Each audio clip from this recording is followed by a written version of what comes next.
Good afternoon and welcome to the Noon Whistle. I'm John Anzalone and I'm Chris Trottier, and who do we have here? Elkhorn's finest and their own, Mr. Michael Dahle, YA and Career and Technical Education Coordinator at Elkhorn Area High School, #OneHerd, and the president of esports in the state of Wisconsin. Michael, welcome to the show. he's not a bad golfer either, Chris. It's true. I got the trophy up here to prove it too. Yeah, hit some straight. All right, Michael, let's jump into it. We got a lot. We are celebrating. I don't know if you know this. I know you do. It is Career and Technical Education Month, or how they just describe it in the industry, CTE month. So here's my question for you. Not everybody knows about Elkhorn Area High School's Career and Technical Education CTE program. Give us a little insight into, describe it, tell us a little bit about it. What's the state of how it looks and what your offerings are? Go ahead. So I think for the most part, most people would probably be familiar with like vocational classes, something that's teaching you on the job skills in a classroom environment in order to help prepare you to go out into a career. The way that I look at a lot of our CTE programs in the high school specifically is that these are courses designed in order to give students a taste of what the industry would look like so that they can make informed decisions as to whether or not that this is something that they could see themselves doing as a future career, or maybe it's just a hobby or passion that they do on the side. I think Elkhorn has a great variety of CTE courses and instructors here too. Everything from, biomedical, actually a huge medical field here as far as courses that they can take: manufacturing, machining, welding, autos, wood, construction, even down to graphic design, marketing, computer science. It's really a breadth of what I think every career cluster that is available, so that students can get it, at least an experience with it. Are those areas growing, Mike? Are those classes growing, or kids are experimenting with trying some of those CTE classes? I know for sure our family and consumer science program is booming, as well as in our welding and machining sections as well, that those are starting to grow in numbers as we see a need within the community in order to better train some of those students to go straight into the workforce. Mm-hmm. So we hear this question, and it's kind of, I don't know where it comes from, but this is a common question. Are the trades back? I don't think the trades ever went away. I think that's true. It's that pendulum is swinging back, I believe. I'm a graduate of 2006, and when I was just about to graduate senior year, they were pushing everybody to go into a 4-year college, saying you needed the bachelor's degree, you needed this, you needed this. That's because we weren't seeing a lot of trade jobs or the trade industry where I'm from in Rockford, Illinois. So we were all kind of being pushed into that 4-year university pathway. And now we've seen a large number go into those fields, and now it's oversaturated. And now we're starting to see a neglected trade field to where it's an aging workforce. And as those individuals are seeking retirement, Yep. Now we're all of a sudden scrambling to try to replace some of those individuals and get the next, I'm going to call them, batch of employees prepared and ready to go for industry. Hey, John, do you know a good plumber? Can I think on that and get back to it? Okay. Do you think that history tells us that this pendulum has swung over the last 100 years and we see everything come full circle, or we just flood one industry, or we flood colleges and then we go back to flooding the trades? Or is this unusual that this shift happened? I think that there's a lot to unpack here. All right. And I think from a macro standpoint, like an economic standpoint, as you look at the way that certain states incentivize industries locally, that can influence the way that the pendulum swings. Prime example, if you're looking at where a lot of the tech startup industries are, right? They started in California, and now they're all migrating over to Texas because it's cheaper. I believe there's no income tax in Texas. And the state is offering incentives for those companies to relocate there. Same thing in the state of Wisconsin here when we see like our economic development alliances starting to push initiatives for what the employers need, that then influences the pendulum and where it's going to swing. I know I was just reading a bill the other day about, so again, I'm big into gaming, obviously, but there's a bill being proposed in order to try to help influence local citizens being hired. Wisconsin has about 75 gaming studios in it, and actually a majority of the employment is going to Quebec, Canada. And those employees are working remotely while the gaming studios are headquartered in Wisconsin. Interesting. So let's talk a little bit about Elkhorn and their career and technical education department. So let's go through and just kind of define some of talk about the four key ingredients to like a career pathway that's been developed. And Elkhorn has about 36 career pathways developed at their high school. So talk a little bit about industry recognized credentials, work-based learning experiences, dual credit, CTSOs, define those. Talk a little bit about how those play a role and in the programming of a career and technical education department. I think the first big one that I love that we have here is the number of dual credit opportunities for students. And what is a dual credit? What does that mean? Dual credit means that we've partnered with a local college. In this instance, most of our courses are transcripted through Gateway Tech. So many courses that are transcripted, students can actually walk out with an associate's in certain pathways. I know there's an associate's of marketing that they can leave Elkhorn without ever stepping foot on Gateway's campus and receiving that 2-year degree. Is that relatively new, Mike? It's been here since I've been here. So this is my 4th year at Elkhorn. Okay. I know there's, I believe it's a sequence of 7 business classes that they have to take. And then the Intro to Success, which is an online asynchronous class that they can take through Gateway. But we have technical certificates in like certified nursing assistants, welding, different levels of like CNC machining. There's just so many different ways that students can actually pursue a higher education degree while in this building for free 99, which is and some of those are offered at the high school in regular programming. Some of the kids have to come to Gateway. Let's talk about the role industry recognized certifications or credentials play in. So like I know there's always been a push to get kids industry recognized credentials. So talk a little bit about how that plays a role in the current CTE programming. For some pathways, it's basically a requirement. Just to be able to get in, say like the OSHA 10 certification, the Occupational Safety and Health, right? Association.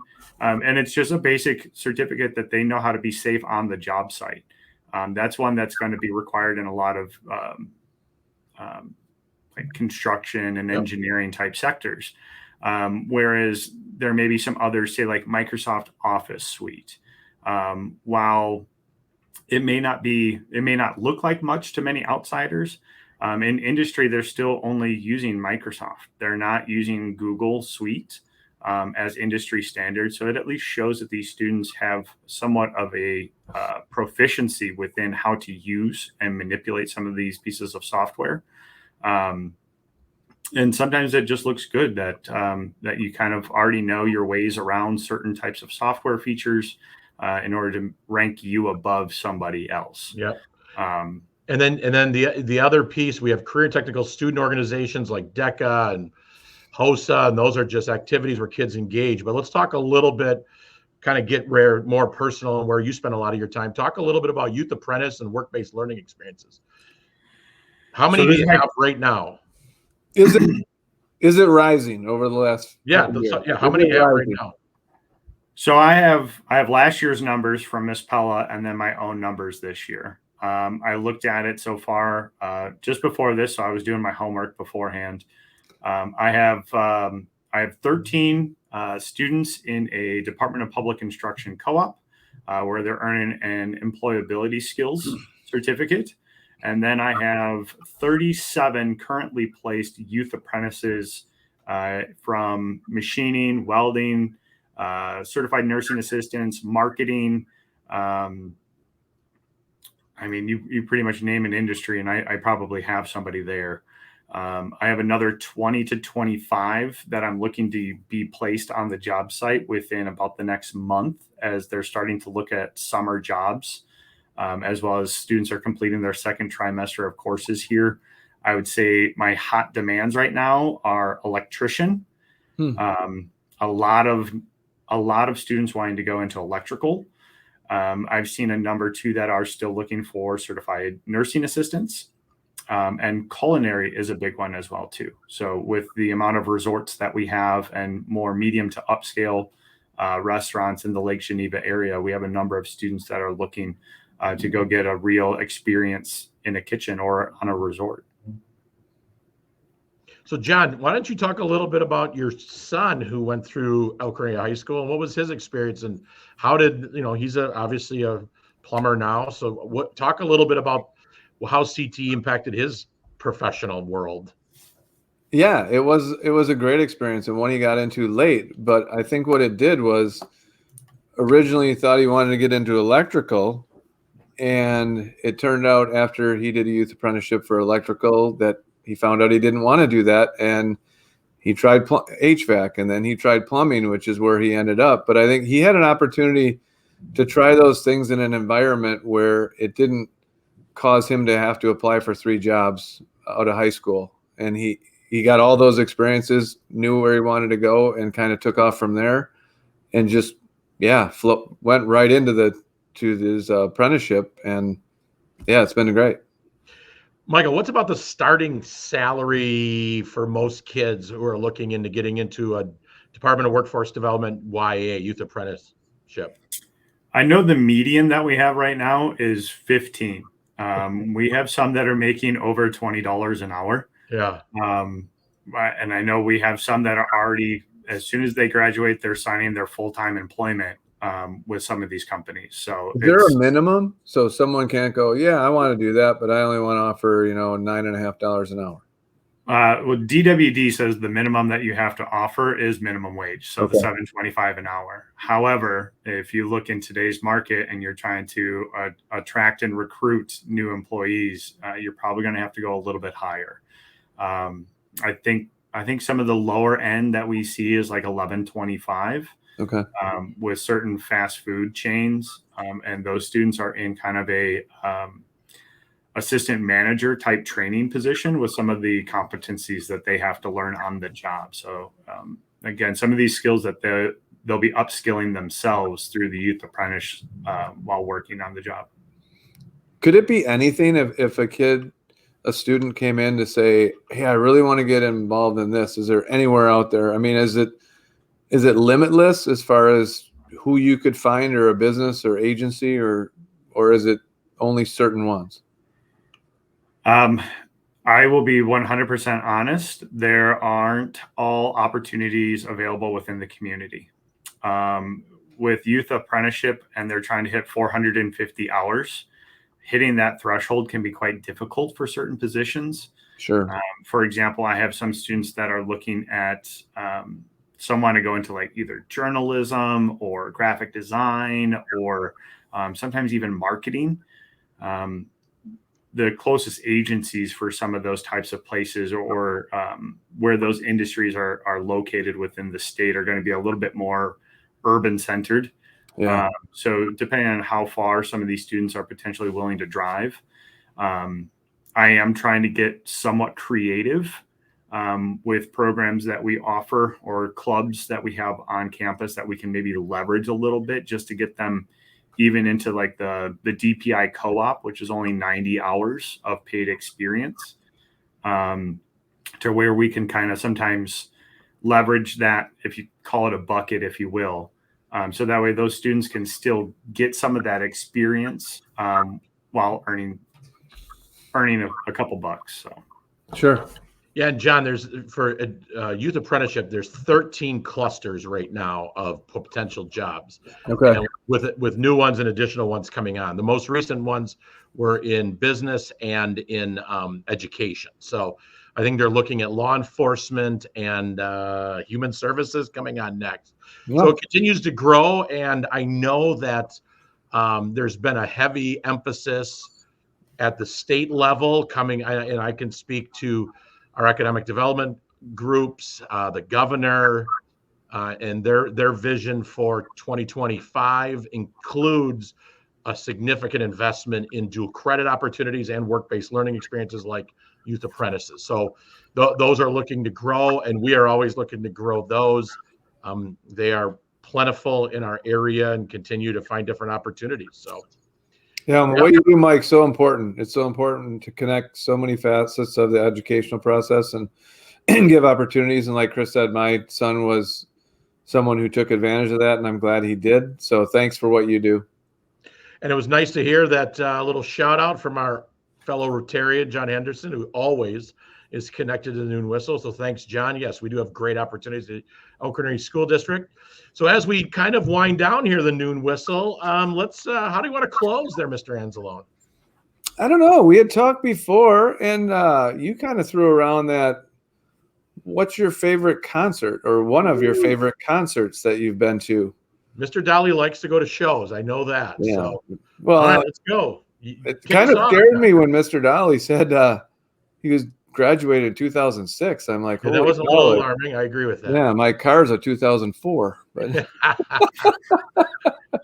which is newer than your socks. So, yeah. Yeah. All right. You want to go first, Mike? Yeah. Kick us off, Michael. All right. So I've been to probably about 400 shows. Oh boy. My favorite one ever is I took my one personal day that I had for one school year, and I drove 23 hours down to Houston, Texas, with my best friend Gina, and we drove all the way down there to see a couple UK bands called Enter Shikari and Architects. They were playing in just some small little venue. They weren't very big bands at the time, or at least not in the U.S. Drove down there on a Friday night, got in at like 9 o'clock in the morning, saw the show, went and got like 3 hours of sleep, and then started driving back from Texas. And I came back. I got home at like 10 p.m. on Sunday or something like that. My alarm went off at 5 a.m. to go teach the next day. So it was a little weekend trip down to Texas. Just full to go commitment. I love it. Yeah, great. I mean, eventually I do want to try to get over to like the Leeds and Reading Festival in the UK and go to like the music scene over there is so much different than what I would say popular music is here. So that's great. John, who do you got? You know, there's been a top three, but I'm going to go with, probably something you wouldn't expect. One of my favorite was a Lionel Richie concert. Now this was years ago. So a little guilty pleasure. I'm opening up here. I like it. Lionel Richie. That's all I got. I don't have any 23-hour trip. I don't have any crazy driving story. Yeah, I think my favorite show, and I've seen a ton from Fleetwood Mac to U2 to Springsteen, you keep going. My favorite show ever, and this is going to speak to anybody who's ever been to Alpine, was Ozzy Osbourne, 94, 95. I mean, he was cranking it. And they just installed, I mean, the music was great. He's got a great voice. You would never know from hearing him talk, but he can really, really sing. And he puts on a great show. But the craziest thing was, for some reason, they decided before that show to resod the hill. And people sitting in the hill decided that it was going to be a good idea to rip it up and throw it. So it was just the most bananas thing. I was like 20th row waiting for Ozzy, and you look up and all you see is like sod flying. But Ozzy was great band. Warrant was there. Yeah. They changed it from Ozfest to Sodfest. It was pretty close. So, all right, Michael. Well, we appreciate everything you do. Thanks for being on. I know we didn't get to esports, but maybe we'll have you and Mr. Eisenhoff on here in April and talk a little esports, bring the kids on. But Any closing comments, Johnny, you got for the fans? I don't think so. Thank you. Okay. It's been great. Quick shout out. Annie's opened yesterday, so if you didn't get over there, please make sure you get over to Annie's and support Jeff and Maria. And we know we had them on a couple of weeks ago, and we're just thankful that they're open and back to being normal. But on that note, since we're talking about food, our lunch is over. Here we go. With our lunch being over. Have a great day, everybody.